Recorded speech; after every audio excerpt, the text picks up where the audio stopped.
का रुख करूंगी, लेकिन जिस एनआईए का आपने जिक्र किया, वाकई केंद्रीय जांच एजेंसियां बहुत ज्यादा अलर्ट इसलिए है क्योंकि मैं इस वक्त दिल्ली से, राजधानी दिल्ली से 40 किलोमीटर के फासले पे खड़ी हूं। यहां से तकरीबन 100 किलोमीटर की दूरी पर नूह है। ये वो सारे इलाके हैं जिसको दहलाने की पूरी कोशिश की गई। अगर साजिश की बू आ रही है तो इसके पीछे एक ही कहानी है कि देश की राजधानी दिल्ली के आसपास के इलाकों को एक बार नहीं बल्कि ये दोबारा, क्योंकि मैं फिर दिल्ली दंगे की कहानी इसलिए दोहराऊंगी कि उस वक्त भी अंतर्राष्ट्रीय साजिश की बातें निकलकर सामने आई थी, क्योंकि उस वक्त हमारे देश में एक ऐसे मेहमान थे जिसको लेकर ऐसा कहा गया था कि शायद भारत की छवि खराब हो, ये कोशिश की गई थी। इस वक्त भी कमोबेश यही करने की कोशिश की जा रही है। लोकल इंटेलिजेंस जो कहती है वो हम इस आधार पे बता रहे हैं क्योंकि जो हरियाणा के गृह मंत्री हैं अनिल विज, वो बार बार परसों से ये घटना होने के बाद से अभी तक वो बार बार कह रहे हैं कि साजिश की बू आ रही है। उनका बयान इस वक्त हम आपको सुनवाएंगे कि हरियाणा के गृह मंत्री अनिल विज ने कहा क्या है, उनका शक किस तरफ है, वो क्या क्या इशारा कर रहे हैं, वो क्या कहना चाहते हैं, और जो जांच एजेंसियां है वो कैसे लोकल इंटेलिजेंस के इनपुट्स के आधार पर काम कर रही है, और अभी तक जो 80 से ज्यादा गिरफ्तारियां हुई है उसमें क्या ऐसे भी कोई लोग थे जो किसी मास्टरमाइंड के इशारे पे काम कर रहे थे। बयान सुनवाते हैं पहले हम आपको। ये तो किसी ना किसी ने इंजीनियरिंग की है या इसको मास्टरमाइंड किया है जो देश की, प्रदेश की और देश की शांति को भंग करना चाह रहा है। लेकिन मैं किसी जल्दी नतीजे पर नहीं पहुंचना चाहता हूं। पहले हमारा प्राइमरी ऑब्जेक्ट है वहां पर स्थिति को कंट्रोल में लेना और शांति बहाल करना, और मैंने कह दिया है अधिकारियों को कि इसकी गहनता से जांच करें। जांच करने के बाद जो भी सामने आएगा किसी को भी बख्शा नहीं जाएगा, एक एक को हिसाब बराबर किया जाएगा। देखिए, जो अभी तक मेरे पास इंफॉर्मेशन आई है, जो गुड़गांव पुलिस गई थी उसके साथ 2 होमगार्ड के जवान थे, वो शहीद हुए हैं। उसके साथ बाकी जो अधिकारी गए थे उनमें से भी बहुत सारे जो हैं जख्मी हुए हैं, उनको मैदानता में रखा गया है। काफ़ी बड़ी संख्या में लोग हैं।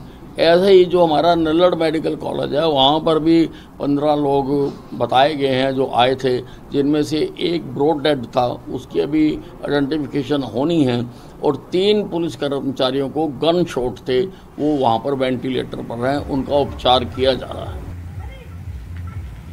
दिल्ली से बेहद करीब गुरुग्राम, गुरुग्राम से बेहद करीब नूह, नूह से बेहद करीब अलवर, यानी एनसीआर का ये वो इलाका है जहां पे अलग अलग जगहों पे हम देख रहे हैं कि स्थिति खराब होती जा रही है। मैं सीधे अपने सहयोगी भवानी का रुख करूंगी। भवानी, ये पहली दफा नहीं है जब अगर हरियाणा के कुछ जिलों में कुछ घटनाएं हो रही हैं तो उसका असर राजस्थान के कुछ एरिया में ना हो। नूह से अलवर बहुत करीब है, इतना करीब कि उसकी आंच बहुत जल्दी वहां तक पहुंच जानी है, और बीते 2 दिन तक तो सब कुछ कंट्रोल में था, लेकिन अब जो खबरें मिल रही है कि राजस्थान के भी कुछ इलाकों में स्थिति ज्यादा खराब होती जा रही है, हालात संवेदनशील हो चुके हैं।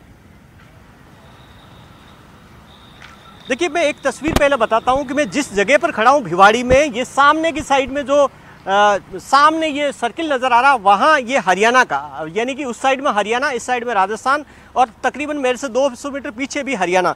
यहाँ पर जो भीड़ आई थी कल भीड़ ने, आप देखिए कि तकरीबन 200 के लगभग भीड़ थी, मॉब थी, लड़के थे, और यहाँ इस शॉप को निशाना बनाया गया, इस चिकन कॉर्नर को, पास की शॉप है उसको निशाना नहीं बनाया गया, यानी टारगेटेड थी। भीड़ को पता था कि कहाँ अटैक करना, और अटैक ऐसे किया कि चिकन कॉर्नर पे आप देखिए कि सेंटर का रिसेप्शन पूरा तोड़ दिया गया, सारे ग्लास आप देख सकते हैं बिखरे हुए, किस तरीके से अटैक किया। पूरा डाइनिंग हॉल यहाँ पर तोड़ दिया गया, यहाँ देखिए कि पूरे ग्लास के टुकड़े बिखरे पड़े हैं, और दहशत में इतना है कि इसके ऑनर, स्टाफ, आज कोई भी यहाँ पर आया नहीं है, और यहाँ अभी तक पूरे निशान आपको नजर आ रहे हैं। आपको यहाँ जहाँ देखेंगे वहीं तोड़फोड़ की गई है। ये देखिए कि ये वॉश मशीन है, ये किस तरीके से यहाँ पर तोड़ दिया है, ये ग्लास सारा, जहां नजर दौड़ाएंगे वहां पर भी तोड़फोड़ के निशान नजर आ रहे हैं। इस तरीके से लाठी, डंडे, सरिये लेकर आए। सीसीटीवी फुटेज, यहाँ पर ये सीसीटीवी कैमरा भी लगा हुआ, इसमें रिकॉर्ड हुआ, न्यूज़ 18 इंडिया के पास में वो सीसीटीवी फुटेज भी है, जो यहाँ से तोड़फोड़ की गई वो भीड़ नजर आ रही है, हाथ में डंडे लिए हुए, सरिये लिए हुए, और किस तरीके से तहस नहस किया। सिर्फ ये एक नहीं है, ये एक वानगी है। वो भीड़ यहाँ से शुरू हुई, उसके बाद में तकरीबन 12 से 15 शॉप्स पे लगातार यहाँ से आगे बढ़ती गई, और ये देखती गई कि कहाँ अटैक करना। फिर उसके बाद में कुछ चिकन कॉर्नर पे, कुछ जो टायर की शॉप थी वो निशाना बनाया गया, और आगे तकरीबन यहाँ से 200 मीटर आगे एक मॉल है, जेनेसिस मॉल, सामने नजर आ रहा है जेनेसिस मॉल, उसके अंदर वो घुसे। उसके बाद में पुलिस ने पीछा किया और भीड़ को तितर बितर किया और आज पुलिस एक्शन करी है पूरे भिवाड़ी में। यही उम्मीद करेंगे भवानी की दोनों सरकारें, दोनों ही राज्य की अलग अलग सरकारें आपस में कोऑर्डिनेशन करें और ये जो बॉर्डर वाले इलाके हैं, सारे सीमाई इलाके हैं, कम से कम उन इलाकों की सुरक्षा दोनों तरफ की पुलिस संभाले, यह बहुत जरूरी है, वरना हालात हम देख रहे हैं कि और भी ज्यादा तनावपूर्ण हो सकते हैं। लेकिन दंगे के दौरान होता क्या है, उपद्रव मचाने के दौरान होता क्या है? अमूमन हमने देखा है कि लोगों की जान चली जाती है, जो कि इस घटना में भी हुई है। अभी तक 6 लोगों की जान जा चुकी है, कई जगहों पर लूटपाट की घटनाएं सामने आई है। सबसे ज्यादा स्थिति नूह में खराब हुई और नूह की एक रिपोर्ट मैं ऐसी दिखाऊंगी मेरे सहयोगी जावेद की, जिसको देखकर आपको पता चलेगा कि सब कुछ प्लानिंग के तहत हुआ है। एक बाइक के शोरूम पे पहुंचा जाता है और सैकड़ों की संख्या में बाइक लूट ली जाती है। एक जावेद की हम रिपोर्ट दिखाते हैं आपको। नूह में भड़की हिंसा के बाद दंगाइयों ने बाइक गोडाउन को निशाना बनाया। सैकड़ों की संख्या में बाइक यहां से निकाल ली गई। पहले वो आपको तस्वीरें दिखाते हैं। न सिर्फ बाइक चुराई गई बल्कि बाइक्स को डैमेज किया गया, जलाया गया। ये आप तस्वीर देखिए, ये दरअसल एक एजेंसी है नूह में, उसका एक गोडाउन है और यहां पर आप तस्वीर देख सकते हैं। ये बाइक पानी में गिरी हुई है, डैमेज है, तोड़फोड़ उनके साथ की गई है। आप देखेंगे कि यहाँ पर कुछ बाइक्स हमें यहाँ गिरी हुई भी नजर आ रही हैं, आप तस्वीरों में देखिए। और इसके अलावा यहाँ से बाइक उठाई गई हैं। कितनी बाइक चोरी हुई है और क्या स्थिति उस वक्त रही थी, हमारे साथ इस शोरूम के वर्कशॉप मैनेजर हैं बातचीत करने के लिए अमित गर्ग जी। अमित गर्ग जी, इधर आइए जरा और बताइए कि आखिर क्या हुआ था उस दिन, क्या कितनी बाइक चोरी हुई, कितनी जलाई, कितनी आप रिकवर कर चुके हैं? 31 तारीख की बात थी सर, एक भगवा यात्रा निकल रही थी। उस दौरान लल्लड़ मंदिर से आधे टाइम ये सारा फसाद शुरू हुआ और हमारा जो शोरूम का ये गोडाउन है, ये लल्लड़ मेडिकल रोड के टी पॉइंट पे बिल्कुल अपना गोडाउन है सर। यहाँ से दंगाई आए, उन्होंने गोडाउन का ये लॉक तोड़ा है और फिर बाइकें यहाँ से उठानी शुरू कर दी हैं। अच्छा। लगभग जब हमने अंदाजा लगाया तो अपना 300 बाइक के करीब थी। पर जब हमने डाटा काउंट किया तो उसमें देखा गया कि हमारी 250 बाइक कम है। हाँ। और उनमें फिर कुछ बाइकें हमारे रिकवर भी करी हैं, कुछ गाड़ियाँ जला दी गई हैं हमारे यहाँ पे 15-20 गाड़ियाँ, और कुछ गाड़ियाँ डैमेज मिली हैं कहीं रोड पे, तिरंगा रोड पे, हिंदवाई स्कूल है वहाँ पे, वहाँ से उठा के हमने रिकवर करी हैं। अच्छा।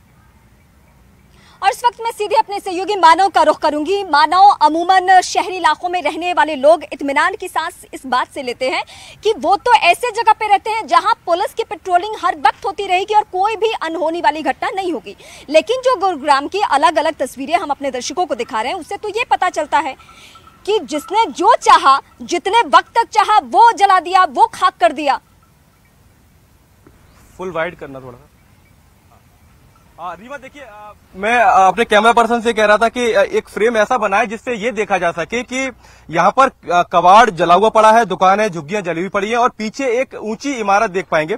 वो ऊंची इमारत जहाँ पर लोग तमाम शहर छोड़ के आते हैं, अपने गांव छोड़ के आते हैं और ये सोचकर गुरुग्राम में घर लेते हैं कि चलिए कहीं शहर में रहेंगे। और गुरुग्राम एक ऐसा उभरता हुआ शहर है जहाँ पर आपको रोजगार आसानी से मिल सकता है। अगर आपने अच्छी पढ़ाई की है तो कई सारी बड़ी बड़ी कंपनियां, मल्टीनेशनल कंपनियां यहाँ पर हैं। तो लोग यहाँ पर अपना आशियाना तलाशते हैं और आशियाना तलाशते हैं। और फिर रात को जब मैं वो ट्वीट्स पढ़ रहा था जो सामने वाली सोसाइटी के लोग ट्विटर पर लिख रहे थे, उनका कहना था कि ये हमारे घर के सामने क्या हो रहा है, वो जवाब तलाश रहे थे। क्योंकि तमाम सपने, हजारों लाखों करोड़ों रुपए खर्च करने के बाद लोग यहाँ पर रहने आते हैं और एक ऐसी जगह चुनी गई, ये गुरुग्राम सेक्टर 70 की वो तस्वीर है। एक ऐसी जगह चुनी गई जो बीचों बीच है, लोगों के मन में डर पैदा करने के लिए, लोगों को डराने के लिए। क्योंकि इसके आसपास आप देखेंगे तो घर जो है वो तकरीबन 500 से मीटर की दूरी पर है दोनों तरफ, लेकिन इस जगह को जानबूझकर इसी निशाना बनाया गया और ये अंदेशा लगातार पुलिस की तरफ से भी जताया जा रहा है कि माहौल खराब करना था सिर्फ उसका उद्देश्य।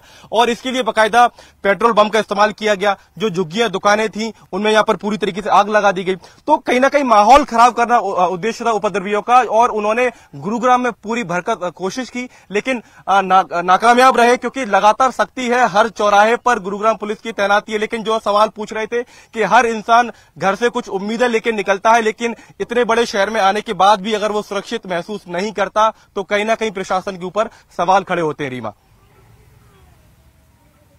और सवाल उठ भी रहे हैं, बेहिचक लोग सवाल भी पूछ रहे हैं, लेकिन तस्वीरें साथ साथ हम दिखाते चलते हैं, क्योंकि मैं हमेशा अपने दर्शकों के सामने इस बात को दोहराती रही हूं कि जब तस्वीरें बोलती है तो हमें बहुत ज्यादा कुछ कहने की जरूरत नहीं होती।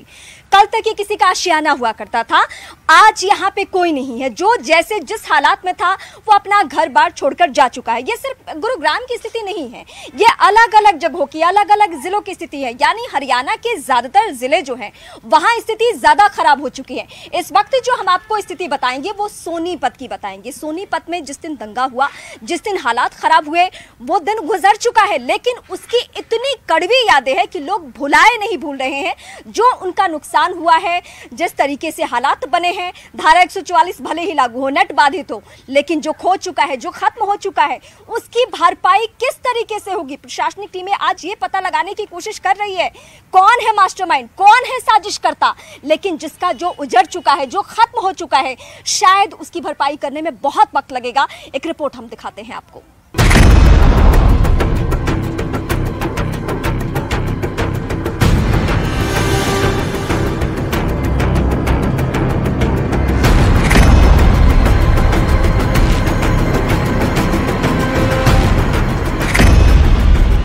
सोमवार को जिस तरह से नूह में बवाल हुआ था, पत्थरबाजी और आगजनी हुई थी, उससे हर कोई डरा सहमा हुआ है। वहां मौजूद लोग समझ नहीं पा रहे थे कि आखिर उनके साथ क्या हुआ। तो हम नूह की तरफ जब आगे बढ़े हैं तो 3 किलोमीटर हम लोग चले होंगे तो एकदम से बसों कारों को रोक दिया गया, क्योंकि आगे जाम लगा हुआ था और आगे किसी ने बताया कि कुछ आगे झगड़ा हो रहा है। हमने बसों से उतर के देखा तो वहाँ आगे लगभग 500-700 मीटर की दूरी पे पत्थर बरसाए जा रहे थे। वहां पत्थरबाजी और हिंसा का ये आलम था कि भगदड़ मच गई। लोग अपनी जान बचाकर भागने लगे, किसी को किसी की परवाह तक नहीं रही। उस पत्थरबाजी से वो जो भी बस या जो भी वाहन उनको दिखा वापसी जाने के लिए मंदिर की तरफ ही, वो उसमें चढ़ गया। तो मैं भी इसी तरह से एक दूसरी बस में चढ़ गया। सर आगजनी भी हुई है वहाँ पर, गोलियां भी चली आपके सामने? हाँ, जब हम वापसी बस के लिए जिस बस में मैं था वहाँ से वो चलने लगे हैं तो आगे ही एक कार जो थी वो जलाई गई थी। चश्मदीद के मुताबिक वहां मौजूद उपद्रवी पूरी तरह से तैयार थे और ये बवाल देखकर मौके पर चीख पुकार मच गई थी। उपद्रवी मारपीट और तोड़फोड़ करने पर उतारू थे। लेकिन आगे और भी बहुत लोग थे और चारों तरफ से लोगों का शोर सुनाई दे रहा था, और आ गई बस, आ गई, पकड़ो मारो।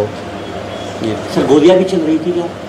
गोलियां सर जब वापस हम लोग मंदिर में ये लोग चले गए थे, मैं इनसे अलग हो गया था और मुझे भागते भागते 2-3 किलोमीटर तक जितने भी जहाँ भी वो लोग थे, कोई राइट साइड से, कोई लेफ्ट साइड से, वो कुछ ना कुछ उनके हाथ में था। कोई पत्थर ले रहा था, कोई बांस, कोई लाठी, डंडे, वो मारते चले गए।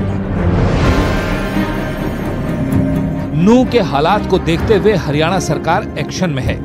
खुद मुख्यमंत्री मनोहर लाल इसकी मॉनिटरिंग कर रहे हैं और पल पल का अपडेट ले रहे हैं। हरियाणा के सीएम ने नूह की घटना को दुर्भाग्यपूर्ण बताया और दोषियों के खिलाफ सख्त कार्रवाई का आश्वासन दिया। नूह में स्थिति को सामान्य किया है। आसपास के जिलों में भी छुटपुट घटनाएं जो हुई थी, चाहे वो पलवल की हैं, गुरुग्राम की हैं अथवा फरीदाबाद की हैं, उन सब पर काबू पा लिया गया है। सब जिलों में शांति स्थापित इस समय की गई है। फिर भी एहतियात के तौर पर वहाँ कर्फ्यू लगाया गया है। कुछ जिलों में 144 धारा भी लगाई गई है। प्रशासन इस हिंसा के पीछे बड़ी साजिश की आशंका जता रहा है। फिलहाल हर एंगल से इस हिंसा की जांच की जा रही है। जांच में लोकल इंटेलिजेंस की भी मदद दी जा रही है और हिंसा प्रभावित इलाकों में लगे सीसीटीवी कैमरों को बड़ी बारीकी से चेक किया जा रहा है, जिससे कि उपद्रवियों की पहचान हो सके। देश में कहीं भी साइबर क्राइम हो तो उसकी तुलना झारखंड की जामताड़ा से की जाती है। मेवात भी कमोबेश वही जगह है जहां से सैकड़ों मामले सामने आए और जब यह हिंसा हुई और कुछ साइबर क्राइम से जुड़े हुए ऐसे फाइल्स जले हैं जिसको देखकर यह भी आशंका जाहिर की जा रही है कि हो सकता है कि इसके पीछे साजिश ये हो कि जो भी साइबर क्राइम से जुड़े हुए लोग थे वो फाइलों को जलाना चाहते हो। और ये हिंसा, ये दंगा इसलिए भी हुई है क्योंकि मेवात के बारे में ये कहा जा रहा है कि हरियाणा का मेवात अब जामताड़ा बनने की राह पे है।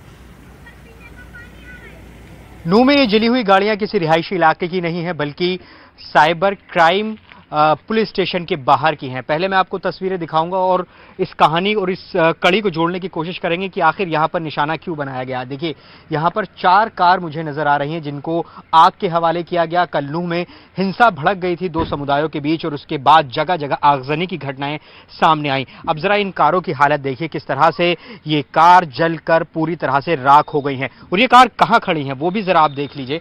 ये पुलिस स्टेशन साइबर क्राइम नूह के दफ्तर के ठीक सामने ये कार खड़ी हैं जिन्हें आगजनी जिनके साथ की गई। आपको बता दें कि जो रॉयटर्स थे, जो दंगाई थे, वो यहां तक पहुंच गए थे और उसके बाद यहां स्थिति आप समझ सकते हैं इन कारों को देखकर क्या रही होगी। और मैं यहां अगर आपको दिखाने की कोशिश करूं तो यहां पर भी तोड़फोड़ हुई थी, कई कार हमें यहां पर ऐसी नजर आ रही हैं। लेकिन सवाल यह है कि मेवात इन दिनों साइबर क्राइम, साइबर फ्रॉड का एक गढ़ बनता जा रहा है। संभवतः इसी वजह से साइबर क्राइम के इस दफ्तर को निशाना बनाया गया क्योंकि ये रिहायशी इलाकों से बिल्कुल दूर जगह पर है। ये देखिए, ये एक कार देखिए, किसी पुलिस अफसर की ये कार है, उसके अंदर की हालत देख लीजिए और बाहर से इसको पूरी तरह से तोड़ दिया गया है। तो जगह जगह पुलिस की गश्ती बढ़ चुकी है इस पूरे घटनाक्रम को लेकर। धारा 144 नूह में इस वक्त भी बरकरार है और जो भी संवेदनशील जिले हैं जहां पे हालात खराब होने के चांसेस है, आशंका है, वहां पे यही स्थिति है। मैं सीधे मानव का इस वक्त रुख करूंगी। मानव, पुलिस के एंगल से क्या क्या जानकारी मिल रही है? गुरुग्राम के वो कौन कौन से इलाके हैं जहां पे पुलिस का इस वक्त फ्लैग मार्च चल रहा हो या लोगों को समझाने बुझाने की कोशिश की जा रही हो? जो हमने कल नूह में देखा कि 2 पक्षों को आपस में बिठाकर बातचीत की गई कि जो भी आपके मन में दुराव है उसे खत्म कीजिए और भाईचारे को कायम कीजिए। ये गुरुग्राम को लेकर किया जा रहा है क्या? देखिए, गुरुग्राम में कल एक महापंचायत भी हुई थी। सोना रोड पर जो हिंसा हुई थी उसके बाद महापंचायत हुई थी और हमने ये देखा था कि महापंचायत के ठीक बाद उपद्रव भी देखने को मिला था। लेकिन आज एक महापंचायत 4 बजे और बुलाई गई है और उसमें भी ये कहा गया है कि कुछ निष्कर्ष शायद निकले। लेकिन जो आसपास के लोग हैं, जो रोजी रोटी 2 चंद पैसे कमाने के लिए यहाँ पर अपनी दुकान चलाते हैं, उनका काम पूरी तरीके से रीमा ठप हो चुका है। एक मिनट आगे आ जाइए। क्या नाम है आपका? अशोक प्रसाद। अशोक, आप कहाँ के रहने वाले हो? झारखंड का। झारखंड से गुरुग्राम क्यों आए थे आप? रोजी रोटी करने के लिए। 2 दिन से क्या हाल है? एकदम बुरा हाल है, एक भी पब्लिक नहीं है तो फिर दुकान चलेगा भाई साहब कहाँ से? तो देखिए, झारखंड के अशोक रोजी रोटी के लिए गुरुग्राम आए, दुकान खुली है, खाना बन रहा है लेकिन खाने वाले नहीं है क्योंकि हालत ऐसे है कि ठीक सामने दुकानें जलाई गई और दुकानें जलाने के बाद अब ये पूरा इलाका सुनसान पड़ा हुआ है। लोग अपने घरों में कैद हैं और अब इसका असर लोगों के जीवन पर पड़ रहा है।